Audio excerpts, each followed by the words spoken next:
maravilhosa graça e a paz de Cristo Jesus, Senhor e Salvador da Igreja, sejam com todos. Somos bem-vindos à presença do bom Deus e mais uma vez vamos tomando parte juntos no culto que é seu. Como é bom, como é agradável desfrutarmos desta hora, sabendo que essa ocasião foi providenciada pelo próprio Todo-Poderoso em amor e graça, a fim de nos abençoar, facultando-nos vivenciar em espírito e em verdade esse verdadeiro encontro que temos com o nosso Criador. Por certo, sairemos desta hora tocados pelo seu Espírito e, em o nome de Jesus, transformados pelo agir divino, a fim de mais e mais espelharmos a sua glória no viver e desfrutarmos de tudo aquilo de bom que só Ele tem para nos oferecer. Muitas bênçãos temos recolhido das mãos divinas e isto nos move a cantar. Em espírito de louvor a Deus, entoamos o cântico de número 63, as muitas bênçãos, adentrando este tempo de devoção com um cântico de exaltação nos lábios, para a glória do Todo-Poderoso. Cantamos cântico de número 63 do Inário Novo Cântico, As Muitas Bênçãos, dirigidos pela maestrina Helen Heinze, acompanhados pela pianista e organista Gisele Santana.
Feche os seus olhos, corações ao alto. Falamos com Deus em oração.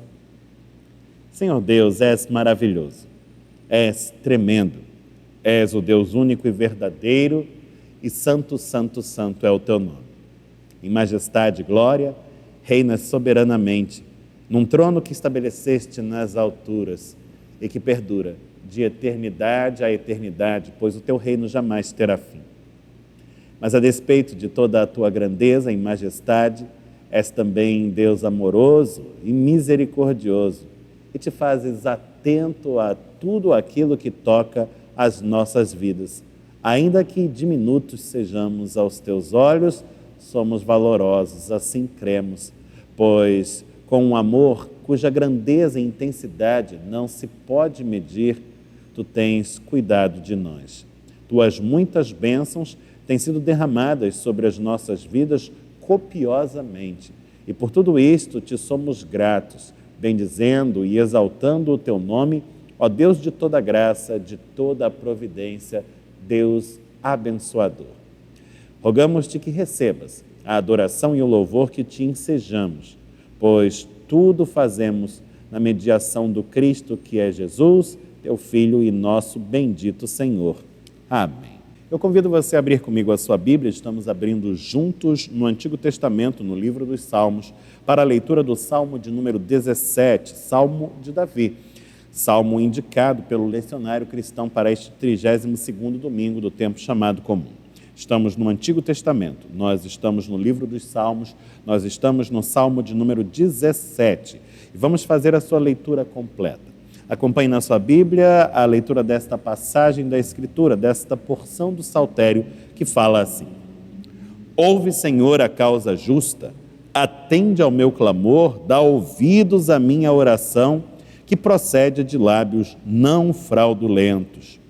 Baixe de tua presença o julgamento a meu respeito, os teus olhos veem com equidade. Sondas-me o coração, de noite me visitas, provas-me no fogo e iniquidade nenhuma encontras em mim. A minha boca não transgride. Quanto às ações dos homens, pela palavra dos teus lábios, eu me tenho guardado dos caminhos do violento. Os meus passos se afizeram às tuas veredas, os meus pés não resvalaram.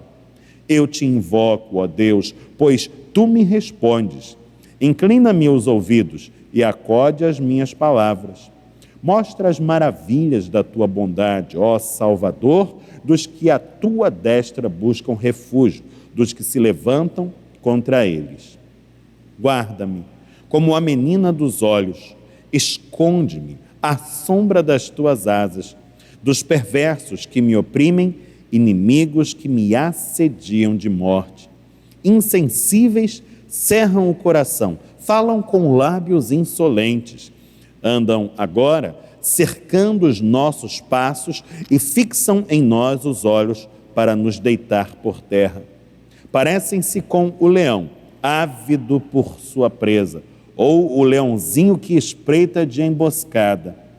Levanta-te, Senhor, defronta-os, arrasa-os, livra do ímpio a minha alma com a tua espada. Com a tua mão, Senhor, dos homens mundanos, cujo quinhão é desta vida e cujo ventre tu enches dos teus tesouros, os quais se fartam de filhos, e o que lhes sobra deixam aos seus pequeninos. Eu, porém, na justiça, contemplarei a tua face. Quando acordar, eu me satisfarei com a tua semelhança. Bendito seja o Senhor pela sua santa palavra. Amém. Convido você a, nesta hora, por meio da palavra que recebemos do salmista, a adentrar um tempo de recolhimento, de contrição. O texto nos fala de um Deus que ouve a causa justa, que atende ao clamor do seu povo, que sonda o coração daqueles que lhe pertencem, conhece o que vai no seu íntimo. E é a este Deus que nós nos dirigimos, a Ele buscamos, certos de que o podemos encontrar, pois está acessível e se mostra a nós como Deus misericordioso, perdoador, abençoador. Vamos falar-lhe em oração e vamos fazê-lo no silêncio dos nossos corações. Em prece silente, confessamos os nossos pecados, recebemos dele renovo com graça e perdão e intercedemos em favor dos nossos queridos que hoje anseiam por um socorro divino. Se você puder, onde está, dobre os seus joelhos e ponha-se assim perante o trono da graça do Todo-Poderoso Deus.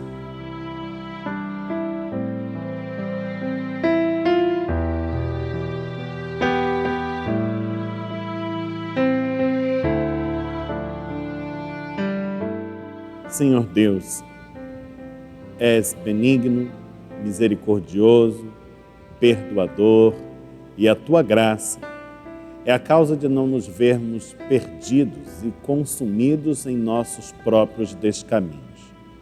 Tua boa mão tem nos sustentado até aqui ao longo da jornada após Cristo. E quando tropeçamos, o teu forte braço é que nos coloca de pé. Tu nos pesas e saras as feridas e nos coroa com a tua graça, com o teu perdão. Nós te bendizemos pelo amor com que nos tratas e pelos teus ternos afetos de misericórdia que nos envolvem por toda a jornada, ao longo de todo o caminho. E te suplicamos que continues a ser conosco, pois de ti carecemos e carecemos de ti por inteiro. Não há um só entre nós que possa suster-se se não for na tua mercê. E nós sabemos que de igual modo se dá com nossos queridos todos, familiares, amigos, companheiros de caminhada.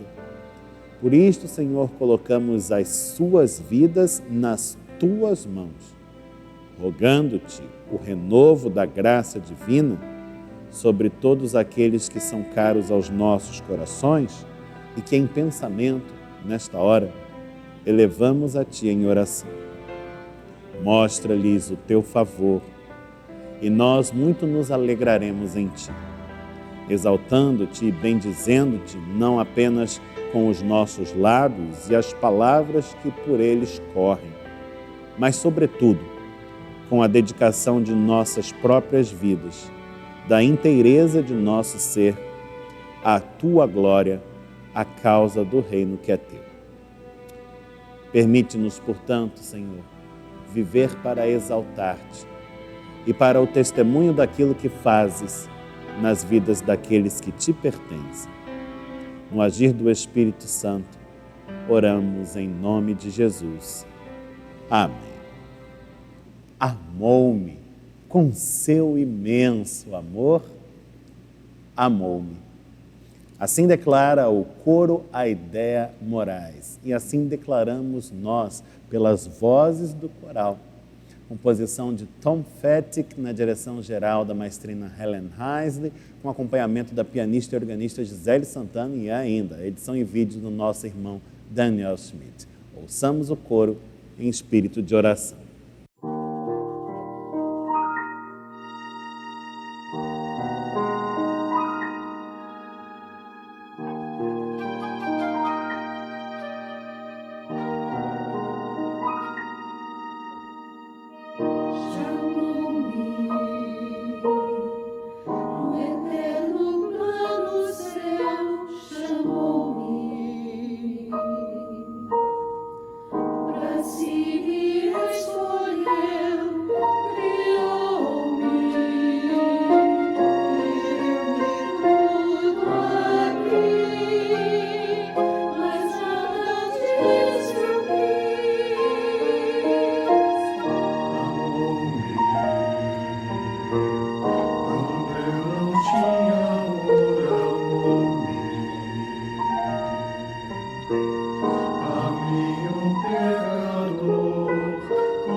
A ética cristã é calcada na pessoa do Cristo.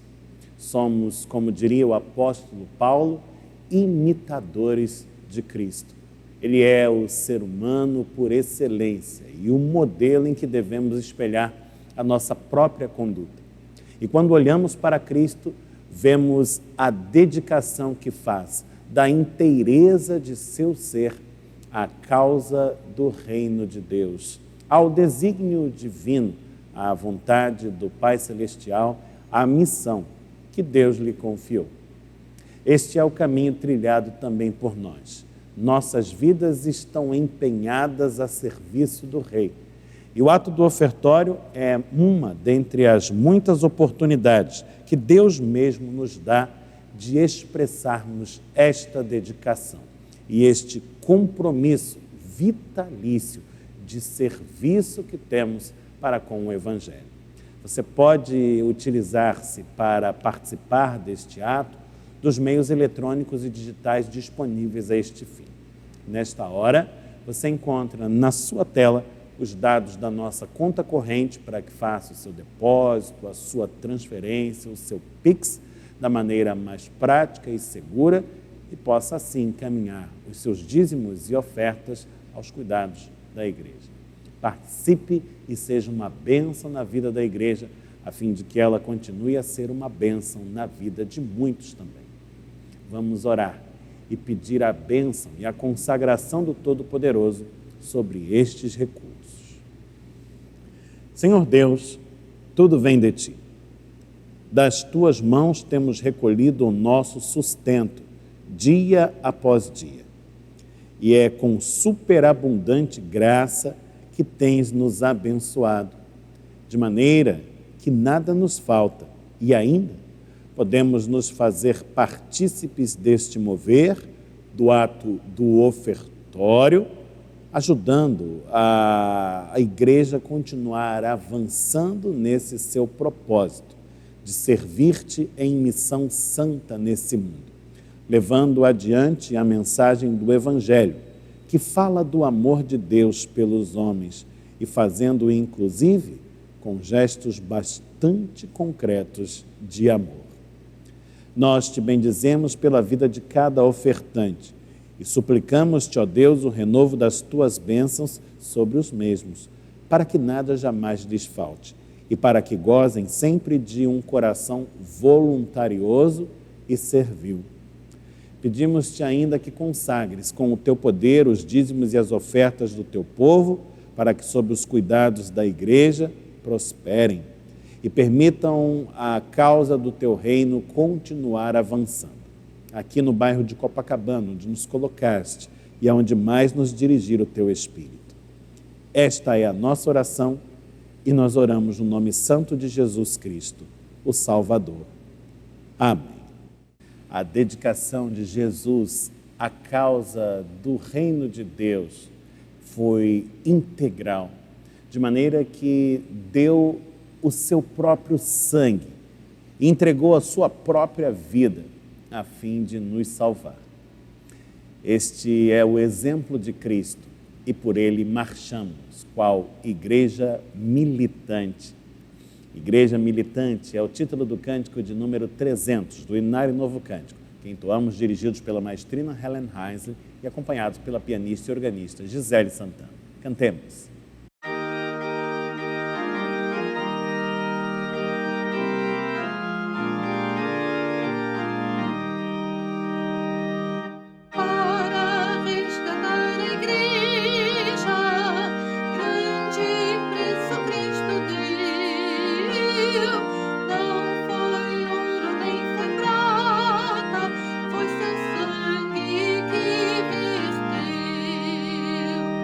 Grande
convido você a mais uma vez abrir comigo a sua Bíblia, se você puder fazê-lo.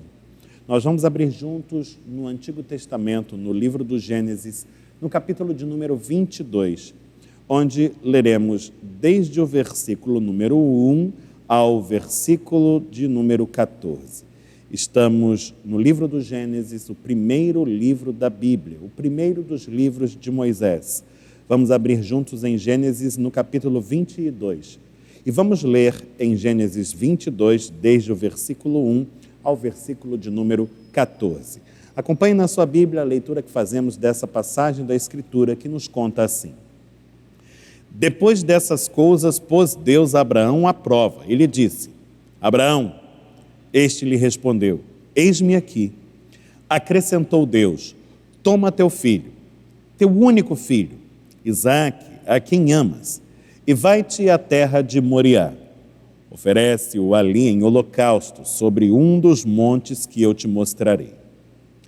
Levantou-se, pois, Abraão de madrugada e, tendo preparado o seu jumento, tomou consigo 2 dos seus servos e a Isaque, seu filho. Rachou lenha para o holocausto e foi para o lugar que Deus lhe havia indicado. Ao terceiro dia, erguendo Abraão os olhos, viu o lugar de longe.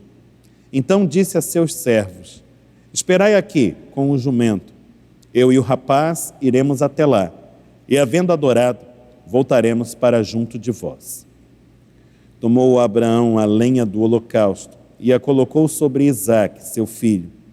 Ele, porém, levava nas mãos o fogo e o cutelo. Assim, caminhavam ambos juntos. Quando Isaque disse a Abraão, seu pai: meu pai, respondeu Abraão: eis-me aqui, meu filho. Perguntou-lhe Isaque: eis o fogo e a lenha, mas onde está o cordeiro para o holocausto? Respondeu Abraão: Deus proverá para si, meu filho, o cordeiro para o holocausto. E seguiam ambos juntos. Chegaram ao lugar que Deus lhe havia designado. Ali edificou Abraão um altar. Sobre ele dispôs a lenha, amarrou Isaque, seu filho, e o deitou no altar, em cima da lenha. E, estendendo a mão, tomou o cutelo para imolar o filho. Mas do céu lhe bradou o anjo do Senhor: Abraão, Abraão! Ele respondeu: eis-me aqui. Então lhe disse: não estendas a mão sobre o rapaz, e nada lhe faças, pois agora sei que temes a Deus, porquanto não me negaste o filho, o teu único filho. Tendo Abraão erguido os olhos, viu atrás de si um carneiro, preso pelos chifres entre os arbustos. Tomou Abraão o carneiro e o ofereceu em holocausto, em lugar de seu filho. E pôs Abraão por nome àquele lugar: o Senhor proverá. Daí dizer-se até ao dia de hoje: no monte do Senhor se proverá. Bendito seja o Senhor, pela sua santa palavra. Amém. Perguntou-lhe Isaque: eis o fogo e a lenha, mas onde está o cordeiro para o holocausto? Respondeu Abraão: Deus proverá para si, meu filho, o cordeiro para o holocausto. Esta é uma passagem muito conhecida das Escrituras. Ela está centrada na conduta do patriarca Abraão, um grande pilar para as 3 maiores religiões monoteístas do mundo: o judaísmo, o cristianismo e o islã. Trata-se, portanto, de um texto fundamental e fundante, poderíamos dizer, no qual se manifesta com muita eloquência a fé do patriarca Abraão, um herói da fé, nos termos do Novo Testamento. E temos neste texto, portanto, neste relato tão expressivo e tão eivado de significado, um ensejo. Um ensejo para refletirmos deste componente fundamental a toda e qualquer religião e ao cristianismo em particular, a fé. E hoje nós vamos refletir sobre ela. Em primeiro lugar, vamos pensar sobre o que é fé, ou sobre o que ela não é. Afinal, quando estamos nos empenhando para definir uma coisa e dizer o que é, por vezes, é de grande proveito trabalharmos desde a perspectiva do que aquela coisa não é. Sabe-se que a fé não é algo que se sente, ou pelo menos na esfera bíblica, percebemos que a fé não é sentida, porque ela não é sentimento e também não é sensação. Parece-nos também, à luz da Escritura, que a fé não é razoável. E digo isso em especial por conta dos seus pressupostos metafísicos, já que a fé bíblica está sempre dirigindo o nosso olhar para algo que transcende a realidade sensorial que nos circunda. A fé é uma dinâmica, é um mover. Ela, por certo, é algo, e algo que nos toma por completo, diria um célebre teólogo, e que excede os nossos sentimentos, extrapola as nossas emoções, que está para muito além daquilo que pode conter a nossa razão. Contudo, sendo algo que nos toma por completo, é algo que envolve a nossa razão, os nossos sentimentos e as nossas emoções. Engloba, condensa. E o que causa a fé? A nossa teologia cristã e de viés reformado oferece-nos uma resposta bastante consistente para esta pergunta. Nossa sã doutrina, expressa em nossos símbolos de fé, nos ensina que o próprio Deus é o doador da fé. Diz-nos a nossa doutrina, e assim cremos, que o homem natural e pecador, em seu estado de corrupção decorrente do pecado, é incapaz de gerar fé por si e ou para si mesmo em seu coração. A fé é uma obra que o Espírito Santo de Deus realiza, um fenômeno que ele desencadeia no coração daqueles que foram eleitos pelo Senhor por objeto da sua graça. É por isso que Paulo nos ensina a este respeito, dizendo-nos: pela graça sois salvos, mediante a fé. E isto, diz Paulo, não vem de vós, é dom de Deus. Carta aos Efésios, capítulo 2, verso 8. Diz-nos ainda a Epístola aos Hebreus que Jesus, o Cristo, nosso Senhor e Salvador, é o autor e o consumador da nossa fé. Ela brota em nós por obra da sua graça, ela aponta para Ele e nele se realiza. Falamos sobre o que é fé, falamos sobre o que causa a fé, mas podemos nos perguntar ainda: e como o Espírito Santo faz a fé surgir no coração do homem?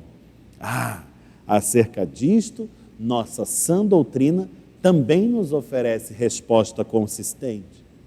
Ela nos fala que a fé é despertada no coração do homem mediante a palavra de Deus. Sim, a fé é pela palavra provocada em nós, porque consiste numa necessária resposta a um eloquente chamado, o chamado divino.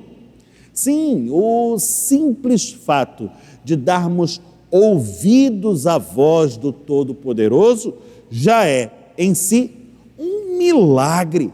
E um milagre operado pela fé, que é suscitada por Deus no coração corrompido.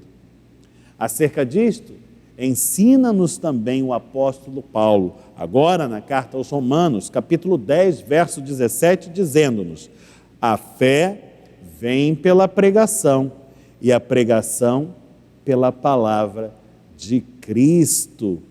Veja também o que diz Paulo na primeira carta aos Coríntios, capítulo 1, verso 21. Visto como na sabedoria de Deus o mundo não o conheceu por sua própria sabedoria, aprouve a Deus salvar aos que creem pela loucura da pregação, pela sua santa palavra. A fé é, portanto, um mover que nos toma por completo. Ela é causada pelo agir de Deus em nossos corações e ela é uma resposta ao falar de Deus por meio de sua própria palavra. Mas talvez seja mais fácil compreendê-la à luz de seus efeitos.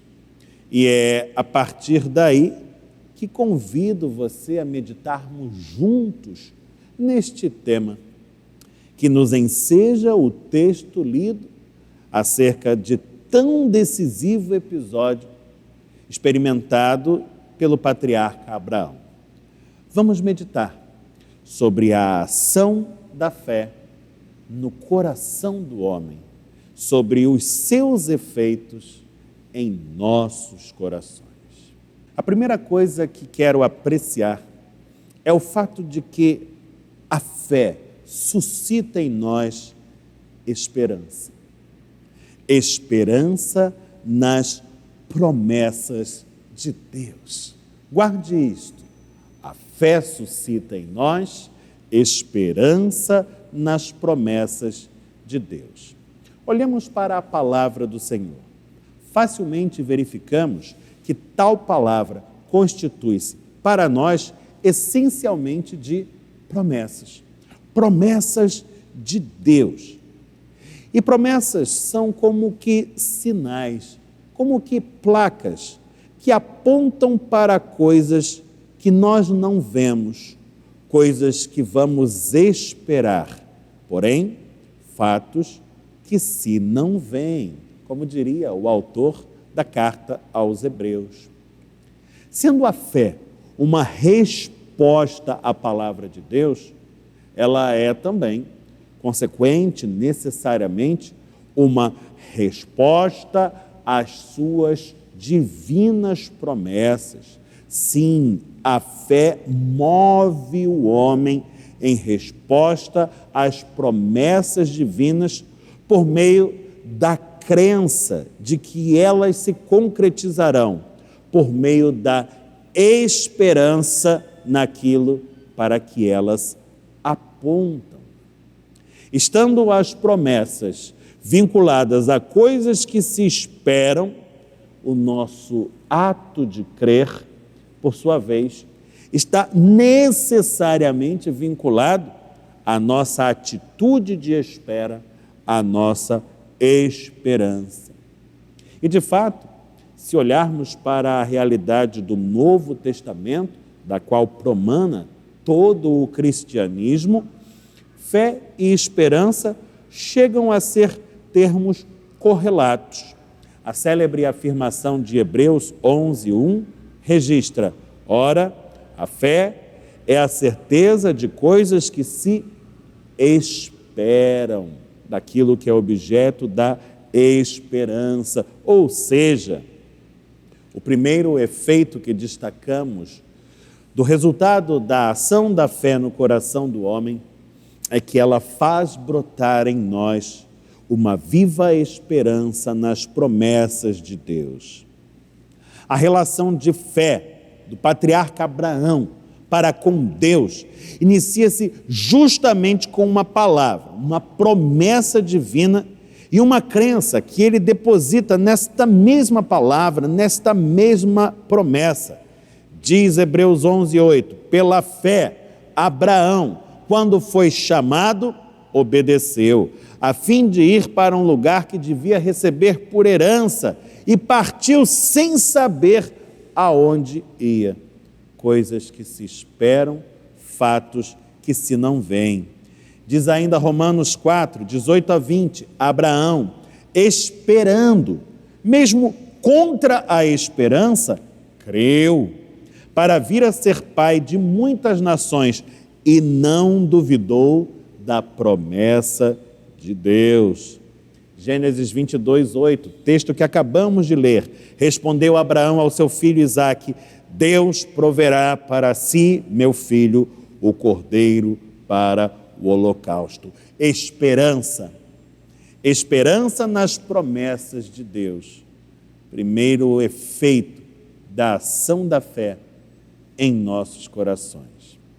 Um segundo efeito que bem podemos perceber e destacar é concernente à confiança que aquele que espera em Deus deposita no seu poder. A fé faz com que confiemos no poder de Deus. Confiança. As Escrituras nos ensinam que o nosso Deus, o Deus bíblico, é o Todo-Poderoso. Aquele que não conhece limitações ao seu agir e que é infalível no cumprimento de todo o seu querer. Nem o homem, nem qualquer outra criatura é capaz de garantir, de frustrar ou minimamente influenciar o cumprimento dos desígnios soberanos do Deus Todo-Poderoso. Portanto, crer nas promessas divinas implica necessariamente confiança na capacidade que Deus tem de dar cumprimento ao que prometeu. E é a fé que faz brotar no coração do homem tal confiança.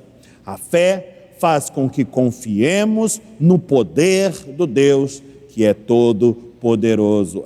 Diz-nos o salmista no Salmo 40, verso 4, que bem-aventurado é o homem que põe no Senhor a sua confiança por fé. Diz Romanos 4, 20 a 21, Abraão, pela fé, se fortaleceu, dando glória a Deus, estando plenamente convicto de que Deus é poderoso para cumprir o que prometera a Abraão.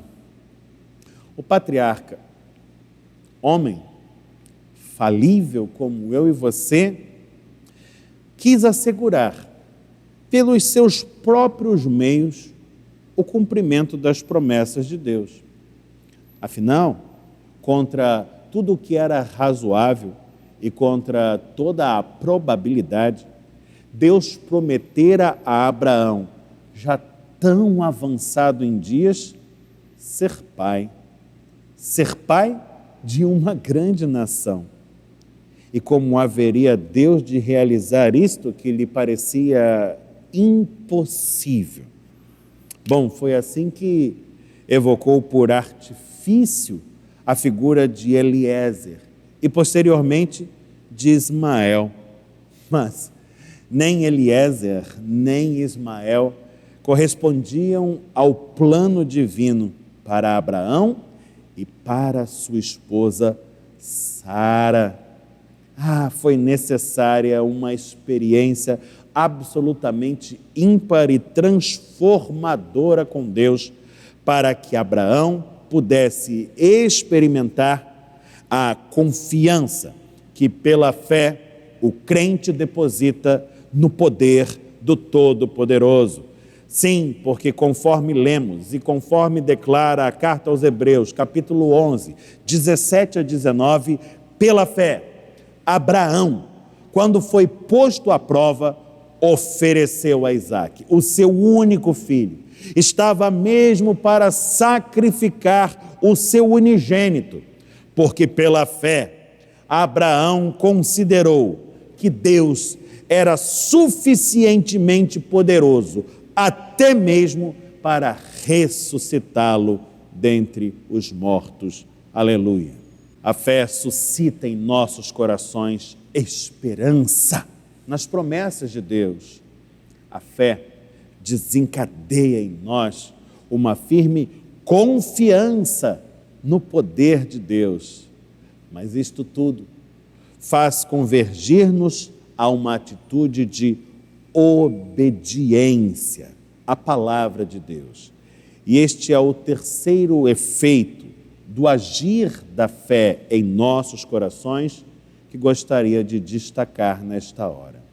Caminhar segundo a fé e segundo as promessas divinas é necessariamente caminhar em obediência ao autor e consumador da fé e das divinas promessas. Obediência.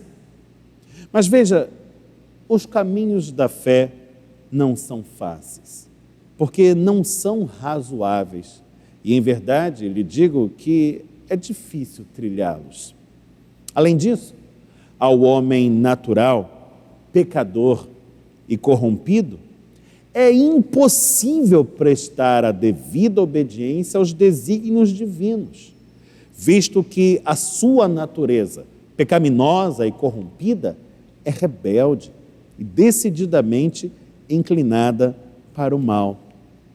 No entanto, veja a maravilha do milagre da fé, pois a fé faz brotar no coração do homem uma robusta obediência a Deus, a sua vontade expressa na sua palavra. E assim o justo vive. E nos termos da carta aos Romanos, capítulo 1, verso 16, o justo vive pela fé, em obediência, temor ao Senhor. Abraão obedeceu.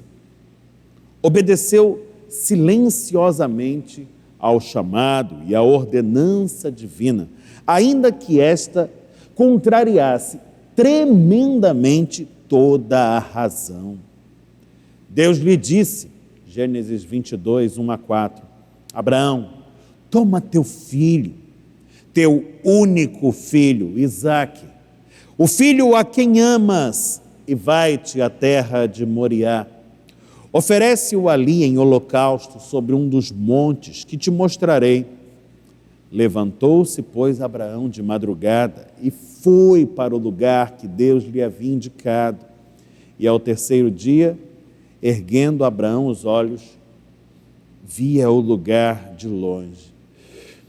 Uma marcha de 3 dias, que transcorre, pelo menos nos termos do relato, muda, silenciosa, sem queixa ou murmuração, sem esforços argumentativos. E, da mesma maneira, é percorrido por Abraão o caminho que leva a monte acima.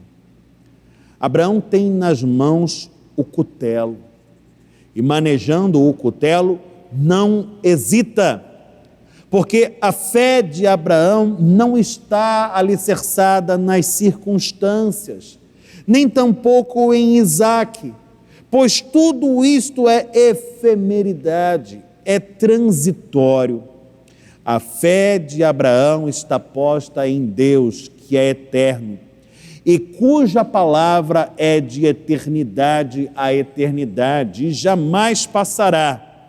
E a fé de Abraão, que o leva a esperar nas promessas de Deus e a confiar no seu poder, o move a uma atitude de obediência ao desígnio do Santo.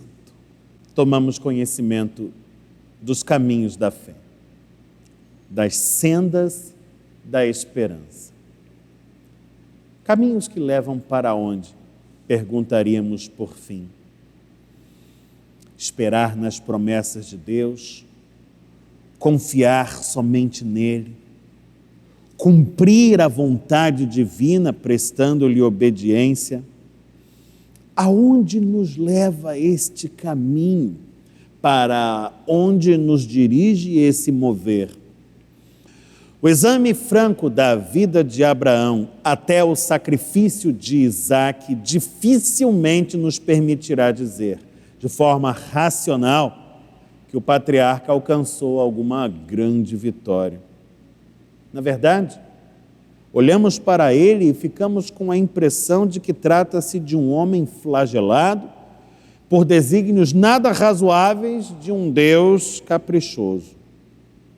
Deus insistira com Abraão para que cresce, forçando-o repetidamente a abrir mão de suas seguranças, Eliezer, Ismael, a desistir de suas candeias e a caminhar com Deus no escuro.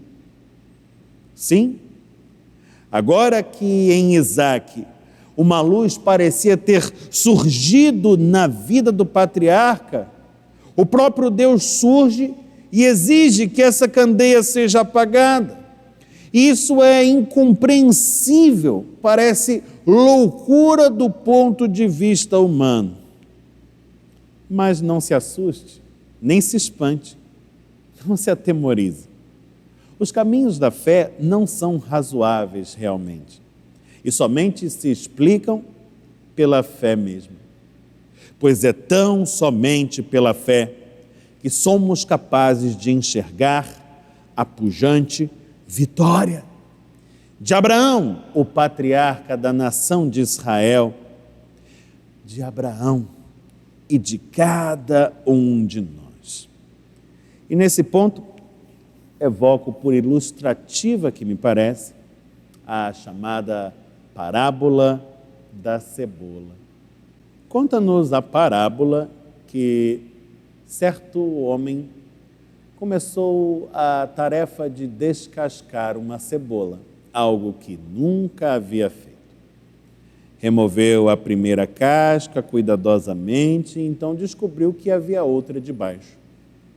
Então começou a removê-la também, com muito cuidado para não danificar o seu conteúdo. Mas, havendo feito isto, percebeu que havia uma terceira casca. Repetiu o processo mais uma vez e o objeto que resultava ficava cada vez menor. E qual era o seu espanto ao perceber que, havia novamente uma outra casca a remover. Ele persevera na sua tarefa até o fim. E é só então que se dá conta de que cebola só tem casca. Assim é a vida humana. Por vezes, ficamos com a sensação de que só tem casca. Cadê o miolo? O sabor está na casca mesmo.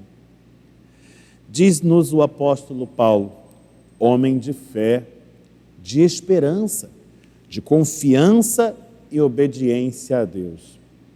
Diz-nos Paulo na carta aos Romanos, no capítulo 5, versos 3 e 4.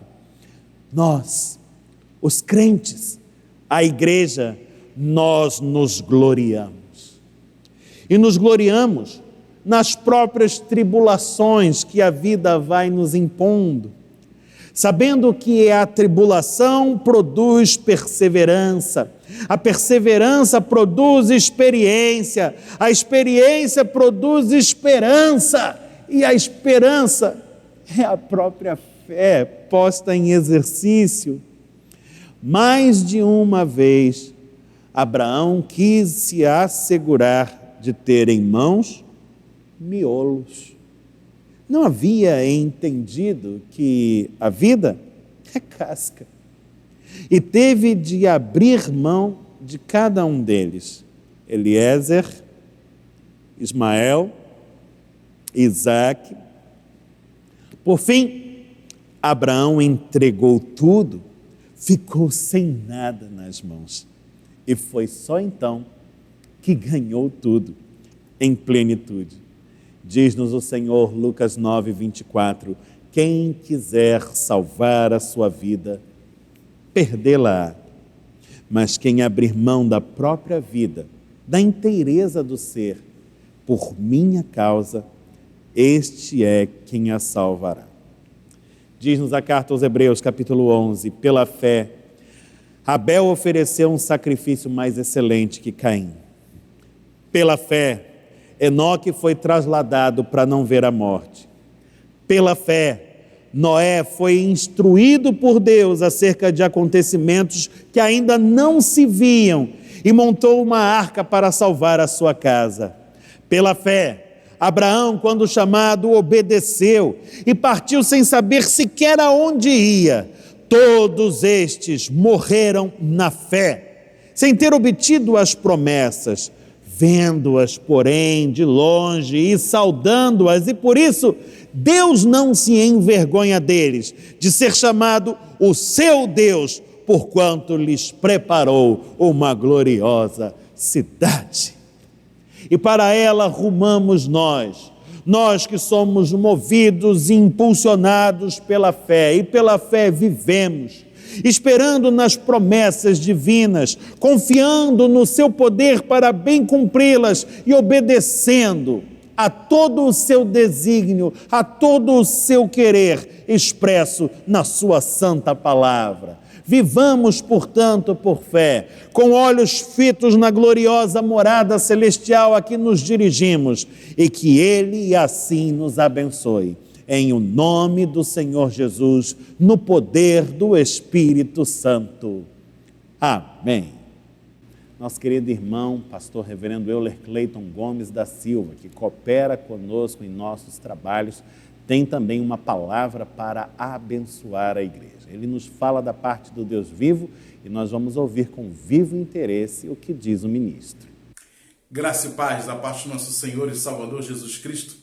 Mais uma vez, lhes trago uma pequena porção da palavra de Deus. E esta se encontra no livro do profeta Ezequiel, capítulo 37, versículo 3, que diz assim: Então me perguntou, filho do homem, acaso poderão reviver estes ossos?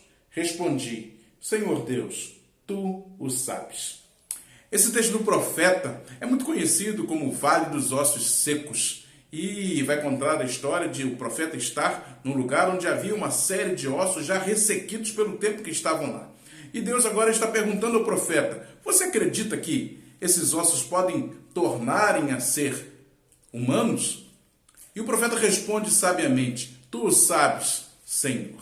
Às vezes nas nossas vidas nós vivemos muitas dificuldades, passamos por problemas, até questões que nos parecem insolúveis, mas nós devemos confiar no Senhor, porque Ele sim sabe o que será de nós. Ele pode transformar coisas que parecem sem vida nas nossas existências em coisas vivas. Pode vivificar aquilo que parece morto. Podemos confiar no Senhor diante de toda e qualquer dificuldade. Desejo do meu coração é que você seja abençoado, que você seja vitorioso em tudo aquilo que chegar até a sua vida. Deus te abençoe. No último dia 31 de outubro, estive presente à Câmara Municipal da cidade de Barroso, no interior das Minas Gerais, atendendo ao gentil convite daquela casa para ali, em sessão solene, dirigir uma palavra distinta à audiência, alusiva às celebrações que marcam o Dia da Reforma Protestante. Me senti grato e privilegiado por essa oportunidade de falar das coisas concernentes ao reino de Deus e ao agir do Espírito Santo, em nome de Jesus, a um público ao qual usualmente não teria acesso.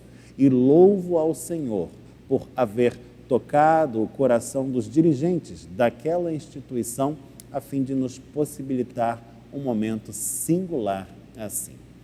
Rogamos renovadas bênçãos sobre a Câmara Municipal da cidade de Barroso, sobre toda a população daquele município e sobre todo o povo de Deus, espalhado pelo estado das Minas Gerais e por todo esse nosso grande Brasil. Que Deus nos abençoe, hoje e sempre, em nome de Jesus. Amém. Vamos nos preparando para mais uma edição da nossa série de concertos Arte na Igreja, o terceiro espetáculo dessa temporada 2022, que já se avizinha. Será no dia 17 de novembro, quinta-feira, às 19h30, aqui em nosso santuário.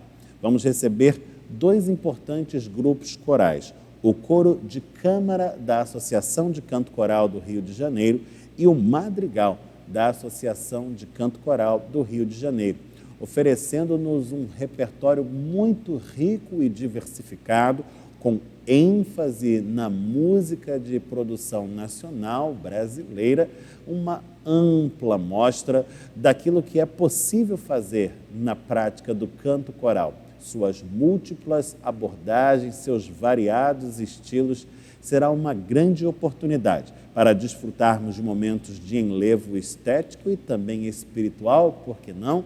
E ainda de praticarmos ação social consistente.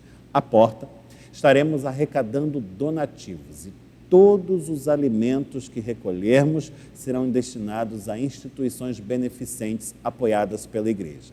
O ingresso sugerido é, portanto, 1 quilo de alimento não perecível, mas você traz o quanto quiser e tudo que trouxer será, por certo, uma bênção. Eu espero por você, dia 17 de novembro, quinta-feira, às 7h30 da noite, aqui na Igreja Presbiteriana de Copacabana, Rua Barata Ribeiro, número 335, Copacabana, Rio de Janeiro, RJ.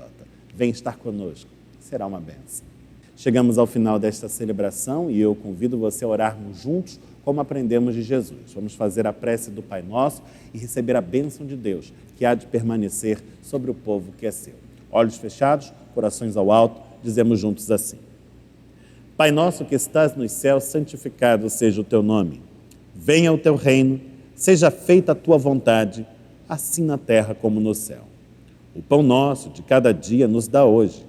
Perdoa-nos as nossas dívidas, assim como nós perdoamos aos nossos devedores. Não nos deixes cair em tentação, mas livra-nos do mal, pois teu é o reino, o poder e a glória para sempre. Amém. Receba a bênção do Senhor, que o Senhor te abençoe e te guarde, que o Senhor faça resplandecer o rosto sobre ti e tenha misericórdia de ti, que o Senhor sobre ti levante o rosto e te dê paz, e que a graça de nosso Senhor e Salvador, Jesus Cristo, o amor de Deus, o Pai Celeste, e a comunhão do Espírito Santo permaneçam com todos, hoje e eternamente. Amém.